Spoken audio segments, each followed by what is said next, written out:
Good morning, how are you? I'm good, how are you? Good, thank you so much for meeting with me today. Nice to finally meet you. I'm Taylor from Head of Department. I'm just keen to hear today about your overview of the term. Yes, so I would love to walk you through my narrative writing unit that I've taught this term to my Year 4 students. The unit focused on helping students create characters, build settings, and just really write a whole narrative, so like including the structure of a plot and to refine their writing through editing. All learning outcomes that were drawn on in this unit come from the Australian curriculum, especially around how language works, how to plan and organise ideas, and how to express them in a written text. Yeah, okay, that sounds like a really comprehensive focus. What was the main learning emphasis in this unit? So the main focus was narrative writing, especially an imaginative story. We used story mountain frameworks to help students understand the narrative structure, like beginning, build up, problem, resolution, and an ending. I taught each section explicitly first, how to describe characters and settings, how to sequence a plot, and how to revise and edit it for clarity. Yeah, that's really great. And then how did you assess their learning along the way? There were 3 key assessment samples. I did 1 formative and 2 summative. So for the formative assessment, I did a character creation where the students created a character using a template. We utilised things like word banks of adjectives and just sentence starters to guide their ideas. This was completed after we did like the whole class discussion, and I explicitly taught what adjectives are, why we use them. And then I gave the individuals feedback on their character creation, and then they came back to edit it a bit more deeply. The next thing that we did as their first summative assessment was their character and setting paragraph. I graded this with a rubric that I created compared to the Australian curriculum, and I linked in all of those things.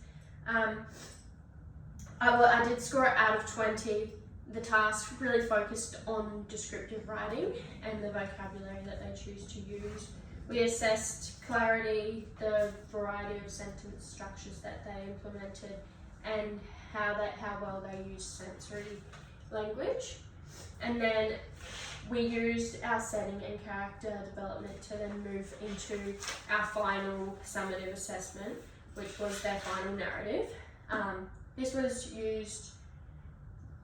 graded out of 20 as well, and we used a similar rubric that I created linking in the Australian curriculum. This was their complete story from plan to, so they did a plan and then they had a draft. They polished the draft using editing checklists. I did oral rehearsals, things like that, and then they were really mainly assessed on structure, the development of the plot, and then the vocabulary and how well they utilised our editing checklist. Overall, they all did really well, I think. We did mainly focus on this because of their NAPLAN scores last year and how low a lot of my students were in the literacy area. So I think that this really helped to build up their writing levels and their confidence in their writing. Yeah, nice. It looks like a really nice range of tasks, and it seems that they really flowed into each other. Did you do anything in particular just to make sure that the assessments were valid and that they were fair? So to ensure like the validity of these assessments, each task was aligned directly with what I'd taught. So for example, before character task, I explicitly modelled and described like how to describe traits and use the correct adjectives to create a character. That's the same as like in the plot. I explicitly taught how to write a plot. We did write along the way as they wrote their stories, our own class story. So they did get to see examples and had structure before being assessed. And then to ensure that my grading and things like that was reliable, we did introduce the rubric quite early to the class, so that the students understood what they were expected to do. I also did informal moderation with a colleague, so another teacher. She came in and watched some of the students at times and wrote some observations that I used throughout and used in my spreadsheet that I fill in about some of the students' behaviours and things like that. I also got another colleague to come in and mark the assessments. A couple of different ones of my colleagues came in and they used my rubrics to mark the work as well, to make sure it was fair and adjusted to the right students. I did implement lots of adjustments. I planned for a wide range of learners because my class is at all different levels. So some students did need things like sentence starters and others used visual little prompts, or the checklist that the higher students used to edit their work. I simplified them down. One student did require me to scribe for them while they verbally planned, just as because their writing was so underdeveloped. I also allowed some flexible time frames for some students and lots of one-on-one support where it was really needed. That's really great to hear. And how did the students respond to having all these supports? So they responded so well. I was grateful that a lot of my scaffolds really helped them to engage and build their confidence without lowering expectations of any of them. One student who normally avoids writing actually completed their final draft independently, which I was so proud of, and they really got to actually do that because I chunked instructions and the planning support that I gave them. So they utilised things like word banks and all that sort of stuff, and when I was there one-on-one with them, they really got the time to build it with me, and I think having me right there with them helped them quite a bit. Another student was able to stay on task longer thanks to like the visuals and individual check-ins as well. So yeah, nice. It sounds like a lot of data and observations. How were you able to keep track over all of these, especially for reporting purposes? So it was so much data, and I'm glad that I utilised a spreadsheet that I created. I can show you here.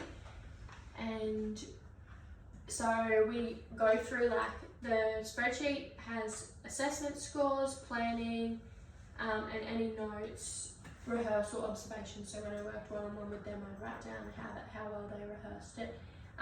And obviously, like, if a student was coming late to class or things like that, I wrote it down and like how their behaviour was, maybe if they were really tired that day, and just their overall engagement in the unit. So I also recorded things about how students used my feedback and what support they needed during writing. And then all of this data was stored digitally in a password protected folder for privacy, and any notes that I took in a book, I've scanned, uploaded them, and then my book is always kept in a locked cupboard, so just to make sure it's all confidential. Sounds like you've collected a really strong evidence base. Now that you've completed this unit, is there anything you change or refine for next time? Yeah, there is definitely some things that I would. I'd definitely break the plot down into some more sections, as the grades and the rubrics that I use, quite a lot of my children were developing like quite low scores for the plot section of it. I think that some students rushed this part because they didn't really understand it. So I could have gone more into depth because it is such a broad thing. I'd also like to introduce peer editing earlier, as I only used it in the final stages of my unit, and I think that the students worked so well with their peers to edit their work. So even I edited all of their character creations, so I think that next time moving forward, because their peers see each other and this was based on them, their peers could help to edit it. And maybe even like for personality traits, because they know each other so well, they can let each other know what they think of each other. I'd also like to explore a digital storytelling tool. I have a few visual learners who could really thrive from this sort of thing. So maybe like how we did the Story Mountain, they could use a digital form of this, and it could also help people, some of the kids that have who struggle to scribe properly or like write and form letters properly, and they could fill it out on the computer or laptop or something like that. That was my plan overall, and I'm so glad to see my kids have grown, and I'm so glad that you've come in and allowed me to reflect on these things. Thank you so much for your time and support. It's been a very valuable experience, and I've seen a lot of growth in my students' writing confidence. I'm looking forward to building on this unit even more in the future. Thank you for meeting me today. It was lovely to hear about what you've worked through with the students this term, and you should be proud. And I'm excited to see how you implement these changes in the next units. Thank you so much.